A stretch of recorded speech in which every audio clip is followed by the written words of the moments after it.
ماشومان بیا هم ښاغلي ته لکه څرنګه چې ویله چې د مقالو برخه اوسم د مقالو برخه ده څنګه چې مې ورور ولاړ داسې به خپل نوم مې څه دی او د څه په اړه یې موږ تاسو ته مقاله راوړې ده. شنو ورور نوم دی؟ زه محمد سیسي هم د پنځم الف ټولګي زده کوونکی غواړم چې تاسو ته خپل انګلیسي ټاپک وړاندې کړم چې د علم په باره کې دی. مهرباني. بسم الله الرحمن الرحیم. And first, I want to give you the real example for education. When we are looking to people, everyone saying the speech to education is very important for our life. Why everyone repeat in sentence?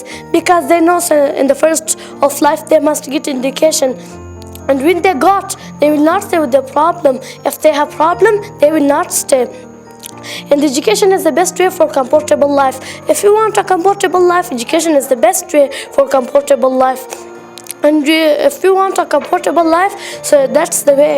And if you want to reach our target, we can reach our target with education, and we can select our target with education.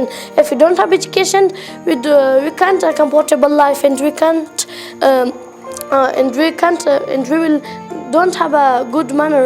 And so education is the best way for comfortable life, and we can reach our target with education. So today my topic is finished. I wish all of you take my information, and thanks for your attention.